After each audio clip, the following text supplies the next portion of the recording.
Shalom, ketemu lagi dengan saya, Pendeta Samsudin Simarmata, dalam segmen Teduh with SS. Sebelum kita mengakhiri aktivitas dan beristirahat malam, kita akan mendengarkan teduh malam bersama SS. Kali ini kita akan mengambil satu tema tentang hidup yang berkemenangan, yang terambil dari suratan Rasul Paulus kepada jemaat di Roma pasal yang ke-8 ayat yang ke-31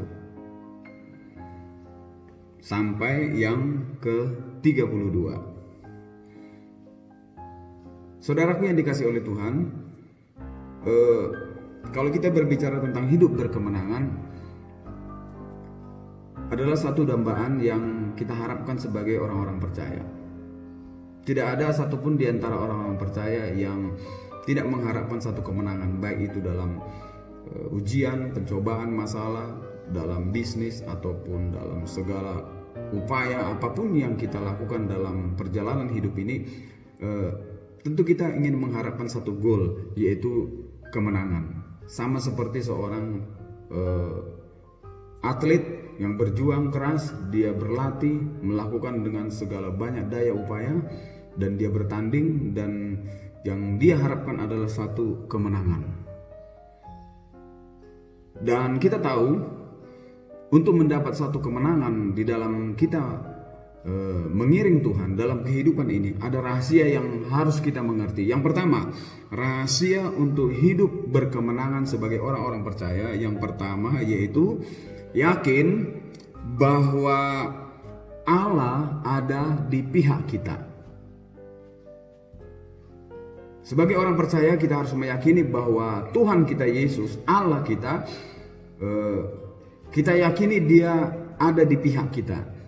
Jika Dia ada di pihak kita dan kita mengimani Dia selalu berpihak kepada kita, maka kita akan mengalami kemenangan-kemenangan di dalam hidup ini.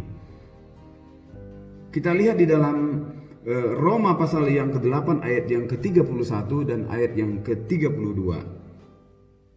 Itu yang pertama. Yang kedua, rahasia supaya hidup berkemenangan, yaitu yakin bahwa Allah sebagai pembela kita. Roma pasal yang ke-8 ayat yang ke-33 dan ke-34. Dia akan membela kita dalam segala hal. Kita harus meyakini itu. Kalau kita meyakini bahwa Allah akan membela kita, maka hidup kita penuh dengan kemenangan-kemenangan yang luar biasa dari Tuhan. Karena kita tahu bahwa Allah itu luar biasa, Allah kita itu ajaib, maka Dia akan memberi atau membela kita dalam segala sesuatu yang kita alami. Itu yang kedua. Yang ketiga, rahasia supaya hidup berkemenangan yaitu yakin tidak ada yang dapat memisahkan kita dari kasih Kristus. Roma pasal yang ke-8 ayat yang ke-35 dan ayat yang ke-37 serta ayat yang ke-39 mengatakan bahwa siapakah yang dapat memisahkan aku dengan kasih Kristus? Penindasankah? Aniayakah? Sakit penyakitkah? Masalahkah? Seperti saat ini kita mengalami pandemi corona yang mengglobal, dunia ditakutkan, dunia takut di akhir-akhir ini menghadapi virus corona ini. Orang-orang merasa khawatir, bimbang, ragu, cemas, bahkan banyak yang stres serta banyak yang sudah frustasi dalam hidup ini. Begitu menakutkan. Dan kita melihat di tengah corona ini juga kita melihat banyak anak-anak Tuhan yang mulai jatuh berguguran. Tidak sungguh-sungguh setia kepada Tuhan. Tekanan dan lain sebagainya. Tetapi kita kita yakini, supaya kita menjadi orang Kristen yang hidup berkemenangan, kita harus meyakini bahwa tidak ada yang dapat memisahkan kita. Sakit penyakit seperti saya katakan tadi, aniaya atau apapun, bahkan mungkin virus corona yang sedang, tidak dapat memisahkan kita dengan kasih. Walaupun ini melanda, kita akan tetap setia kepada Tuhan, sungguh-sungguh kepada Tuhan. Justru di tengah keadaan seperti ini, kita semakin dekat dan bukan menjauh dari Tuhan. Nah, inilah 3 rahasia supaya hidup kita sebagai anak-anak Tuhan berkemenangan. Yang pertama tadi, yakin bahwa Allah ada di pihak kita. Yang kedua, yakin Allah sebagai pembela kita.